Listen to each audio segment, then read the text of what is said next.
Gather round, gather round. Witness the memoirs of 5'9" being read as he sees it fit. Police sirens behind him while he's driving instantly causes butterflies in his stomach even though he's legit. Now brothers and sisters, they have not stopped. It's about to hit the fan. What is it? Getting deep in here. Greetings and welcome to this episode of Positive Male Response on Blog Talk Radio. I am your host, Evelyn McAllister. I am also a member of A to Z, the nonprofit organization. Delzora Raw is our director, founder, and everything. So I am going to be talking about how men can impact our young males to be positive. We always say that this generation needs help. Nobody wants to really be bothered, but I'm going to put people on the spot. It's time that we all give back. It takes a whole village. I'm going to go to the phones and see who our callers are.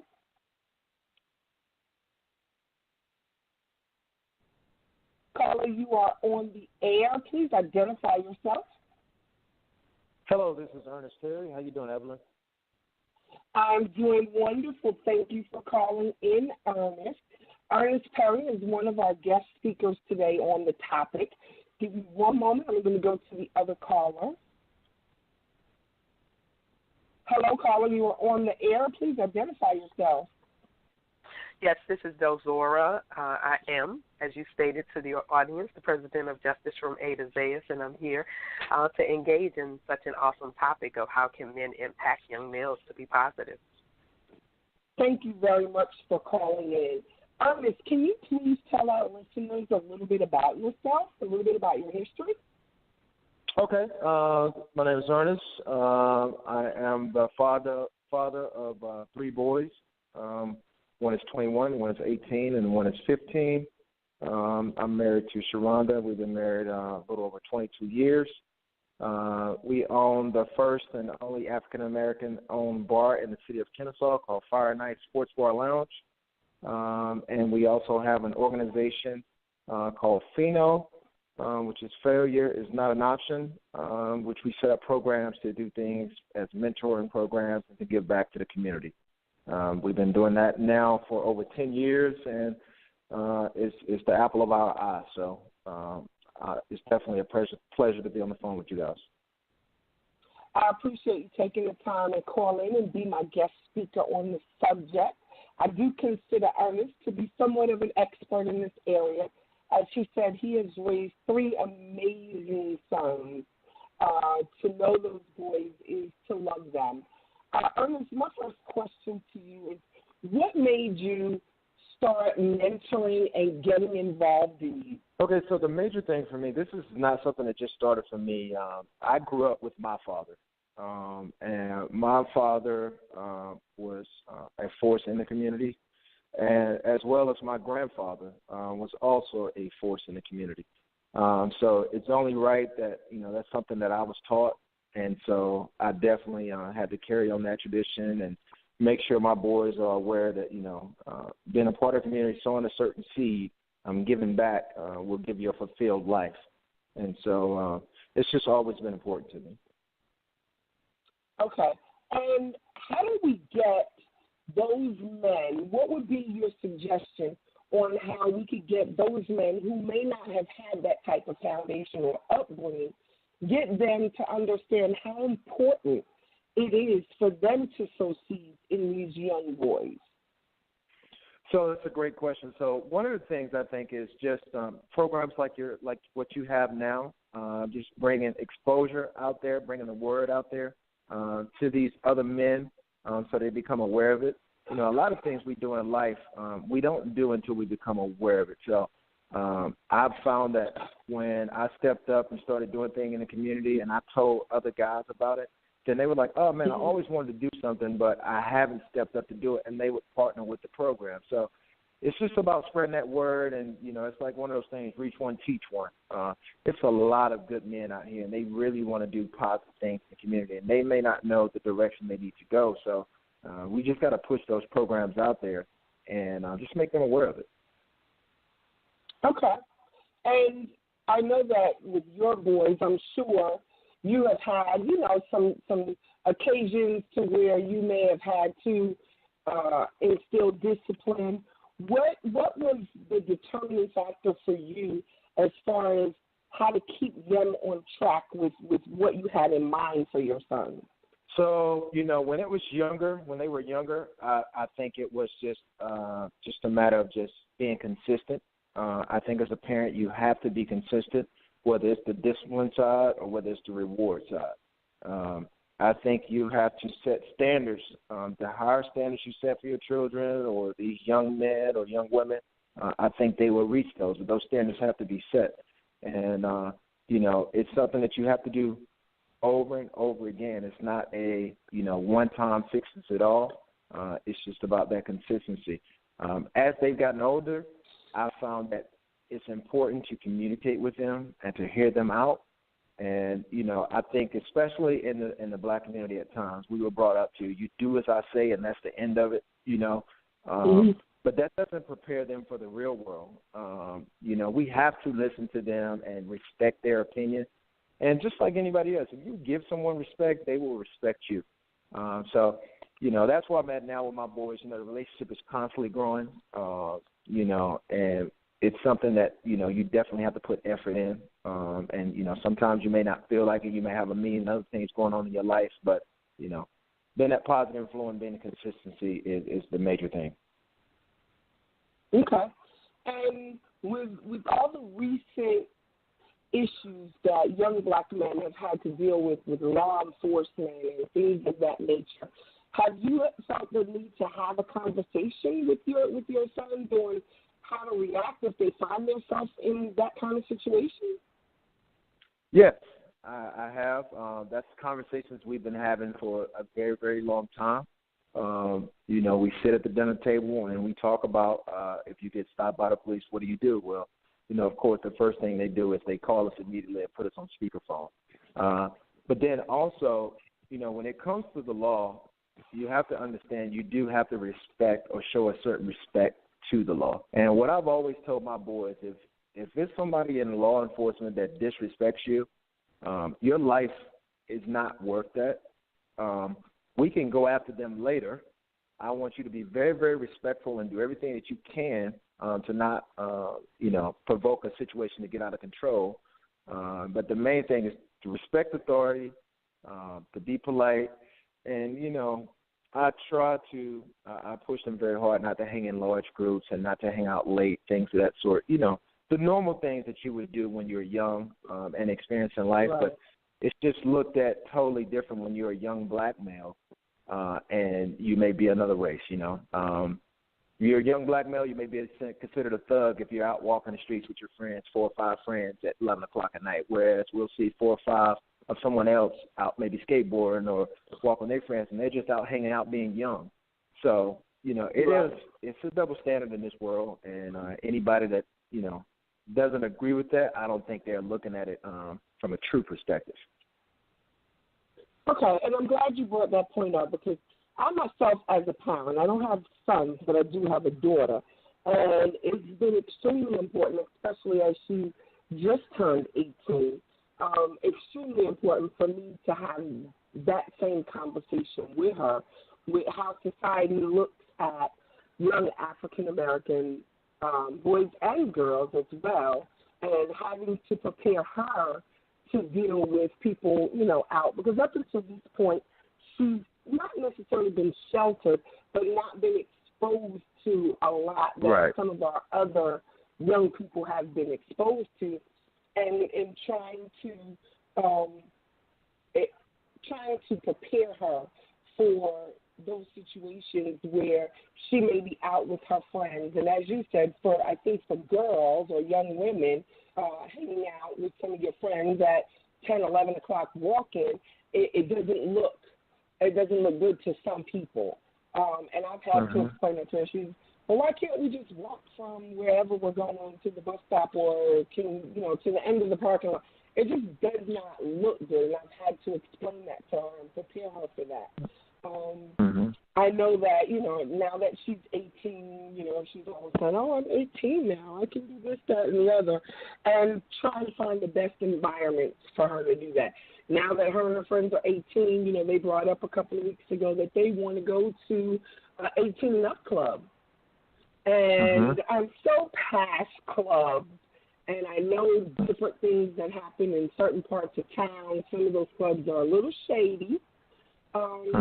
So I know I had spoken to you about maybe bringing her up there because I felt that that's a comfortable environment where, that crowd is actually monitored, looked on, and certain things can't go on in your establishment.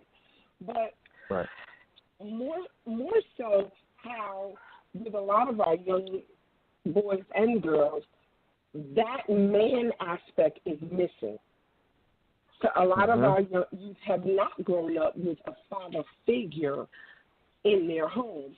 And the reason why I chose this, yes, ma'am. Oh, excuse me. I just wanted to comment before you go any further. There were a lot of things that were said, and I just want to comment on especially the last comment you made, like with your daughter. A lot of times as parents, we try to shelter our kids from a lot of things. However, they are exposed because if they go to school, whether it's public or private, I went to private school some part of my life, and I got more of the real world, the bad side. I learned more about that in the private sector rather than the public sector. So a lot of times parents thinking, I'm going to put my children in this particular quote-unquote Ivy League type of environment that will shed them from all of the things that are going on in life that quote-unquote comes from the hood type environment, which is definitely not true. My youngest son was also he attended private school, one of the number one private schools in the state of Louisiana. And my son told his friends that's where he began to understand, that's where he learned about drugs and cocaine, and it's just on a higher level. But it's the level that is at the top. It's the level that puts everything on the street, on the market. And so a lot of times when we try to shed our children from this, sometimes we're making a mistake. Not that you should allow them just to be out there flamboyantly doing whatever, but we need to educate our kids on both sides of the world, on both sides of the street, on both sides of the track, what's going on in the hood and what's going on in the upper supposedly echelon, because even though that side appears to be walking the straight and narrow, that is just an illusion that they put out there for us to think, because they are using their money and their power, and that's what pushes things on the street. So we have to really be careful about that, and we have to know, we also have to teach and our children so that when they do encounter things that we are trying to shed them from, they will know how to handle them. Point in case, I have an uncle who raised his children, isolating them from the things of this world, of the streets. Television, music, they just went to church and they had to be with them at all times.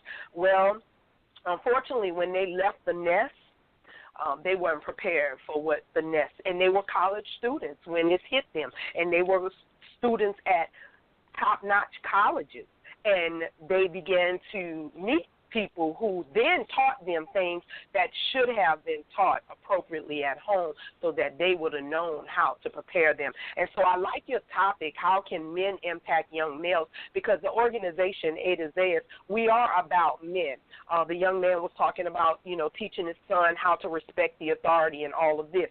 So very true. I did that with all three of my children. Unfortunately, the authority that my oldest son, stood for is the same authority that murdered him blatantly in the streets.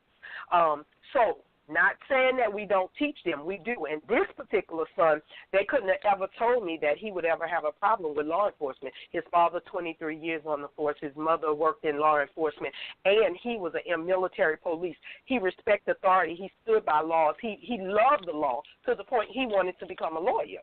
And And he worked in he was a sheriff. He worked in the sheriff's department. So he stood for the law. He was the one in college when his friends, when the police would come, would tell them, be quiet, sit down, say yes, sir, yes, ma'am. But those were the people who murdered him. So we also want to tell our children that sometimes, even though you obey and you respect them, as the gentleman stated, does not mean they're going to always give you that same thing. However, still stand for who you're supposed to be, and that's what we need to do impacting these young males, is telling them that no matter how the other person acts, you still be the person that at the end of the day, live or if you pass away, people remember you as that young man who obeyed the laws, who followed the laws as best he could, who was respectful, who had integrity. We want to make sure that our men, and it sounds like this gentleman, Ernest, is a fine man to do this in the streets, that we're impacting our young males. And the reason why I started this program, the Positive Male Response, is because the word is, that all the women, the single mothers, are teaching their children their boys how to be men. We cannot do that. I beg to differ. I had 2 sons. At one point I was divorced and I was a single mom. But I made sure that there were men, good men of standard, who would impact my son's lives, coaches, church, neighbors, no matter what. And so it is important to have an earnest and other men to rise up and make sure that we're standing by these young men, that we're impacting them with good principles and morals, and that we're leading them because they need it. They have to have it in order to survive, especially in this time and day in society. So I congratulate you, Ernest, for what you're doing, but I also want us to remember that as one man does, we got to make sure that we're pushing for more and more men, not isolating the ladies. Of course, we do our job and we got to raise up too. But men were created to lead. I believe that to the fullest. They were created to be leaders, and we are to be walking with them. But there's a certain standard that a man and a certain thing that a man has, that once he grabbed hold to a young man and he put that in him and he dwelled that in him, that it allows that young man to raise up. It really does. I totally agree. I completely agree. I think that, a lot of these young single mothers don't realize the importance of having a man with character, integrity in their children's lives. Even for little girls, they need that as well. I personally, as you, believe that I can raise a boy, but I can't teach him to be a man. A man has to teach him to be a man. Exactly. Because I don't know how to be a man, So people men like Ernest and some of the other people that's affiliated with him need to teach some of these young boys how to be men.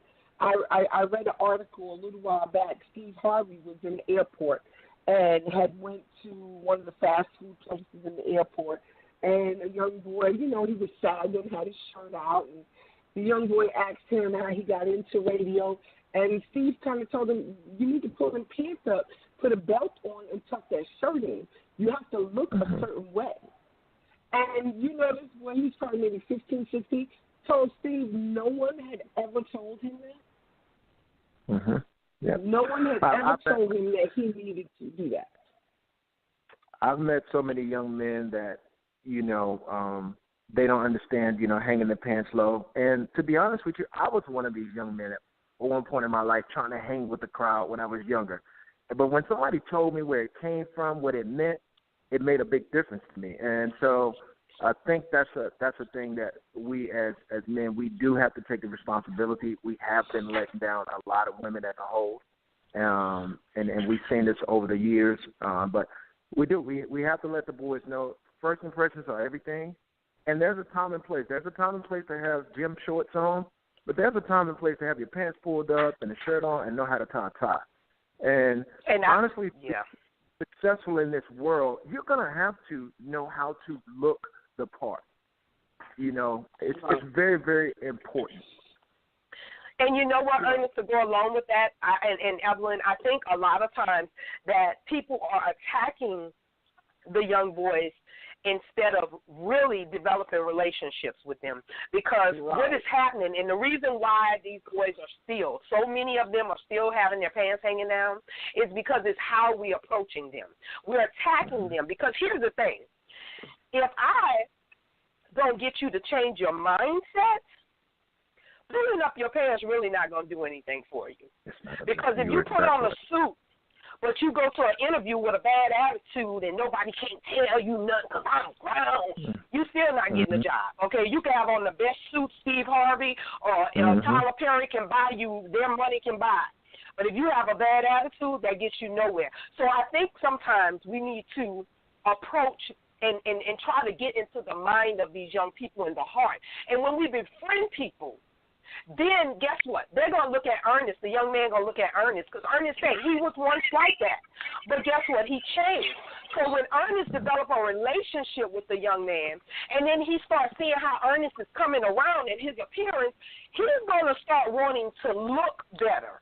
And then Ernest has that leeway to say, you know what? Here's the thing. You go into this interview, I want to help you out, bro. I want to help you out. And the young man can receive that better. But so many times, and the same thing happens with young women. Women attacking. We can't attack. We really got to get to the heart and the mind of the person because, believe it or not, if their mindset is changed, they're going to change their own outfits. Believe that. They will. They will. You have to find a way to. Go ahead. Let me get one more caller. Caller, thank you for joining the show. Can you please identify yourself?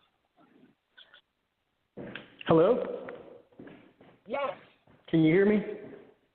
I can hear you. Thank you for joining. Can you please identify yourself?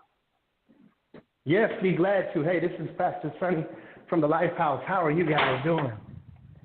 We are doing wonderful. Thank you for calling in, Pastor Sonny. Another one of my guest speakers. Can you tell the listeners a little bit about yourself and what you do? What do? I work with inner city youth. I've been doing this for the better part of the last, I'm telling my age, 21 years now. I've been trying to keep kids from making horrible decisions and to get them to make better decisions so that God can do what he's going to do in their lives. Great. I met Pastor Sonny through a friend. Went to service. And then came to realize that he's a youth counselor at my daughter's high school, and there's a program called Young Life, and he interacts with some of the youth there that most people would probably assume are, that people should wash their hands of. He works with those boys and girls to try to kind of turn their lives around and give them something else to go for. One of the topics we've been discussing, Pastor Sonny, is how men can impact males to be positive and how we can get more men involved with kind of working with some of these boys and girls who may not have that father figure in their lives. Right. I think one of the biggest challenges we face right now is for our young people to have a template to follow. So it's mission critical, and it's important that they have somebody to gaze and to look upon and say, hey, I want to be like him when I grow up. Part of the challenge we face is growing up, most of us in single-parent homes. I think I'm a third-generational single-parent person.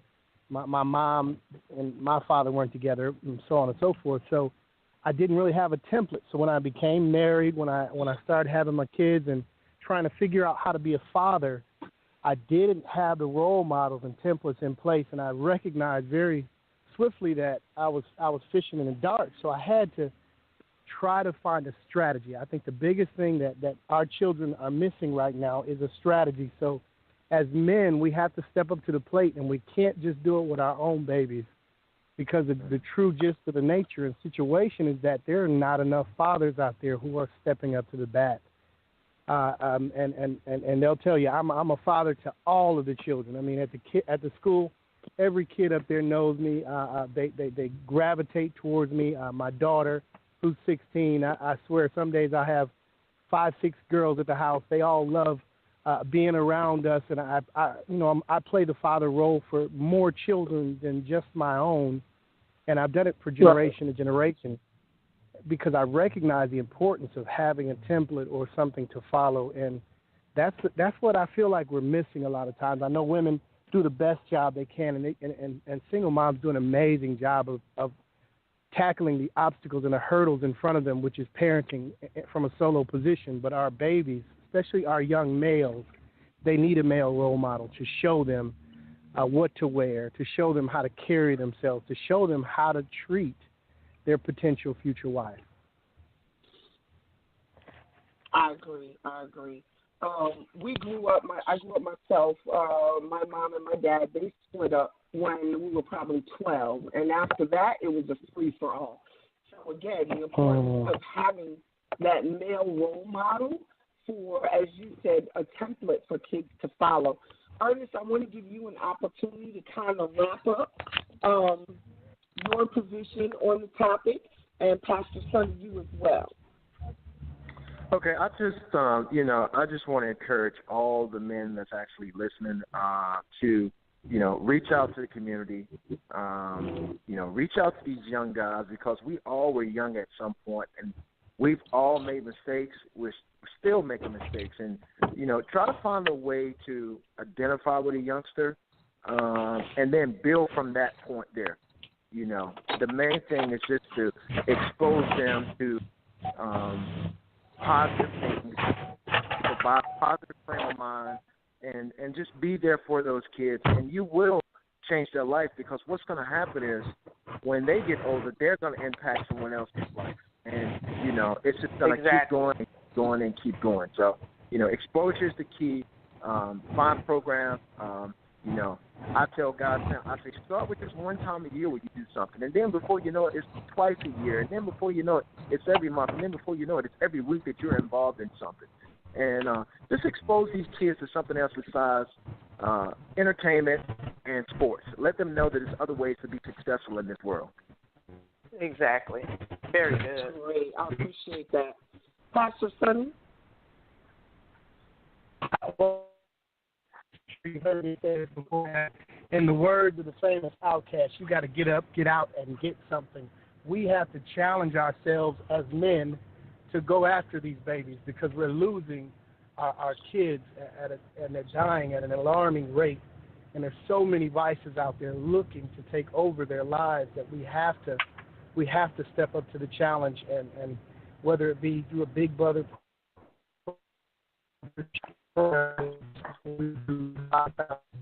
and youngsters to get them to make better decisions.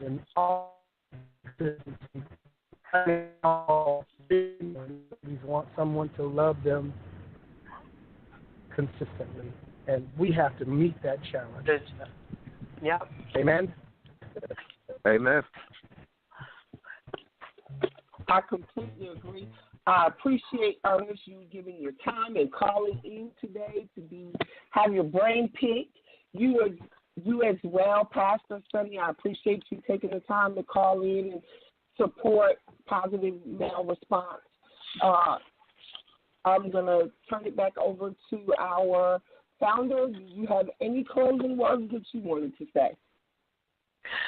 Thank you, Evelyn. First, I want to thank you for taking the opportunity to do this show, and this is a requirement for every member in the organization, because this platform is most important. We are taking on and continuing the legacy of my son, who was unjustly murdered, and his thing was to impact young boys, to teach them about education, and just like Ernest said, to help them to get educated, not just by going to school, but also educating themselves. But he also wanted them to know that just playing ball, being a rapper, was not all that they were created to be. And so I want to thank the pastor and Ernest for joining the show, and ask that you all will join us anytime by listening to the Positive Male Response. A to Z hosts this show every Saturday, unless it's a major holiday. But we host this show every Saturday, and we're going to continue this, as well as we're going to have a once-a-year event for young men to teach them about being positive. So you guys keep looking, keep listening, and keep supporting. Thank you all so much. And Evelyn, once again, thank you, listeners, and continue to support A to Z's Positive Male Response. Have a good evening. Thank you, guys. Have a great evening.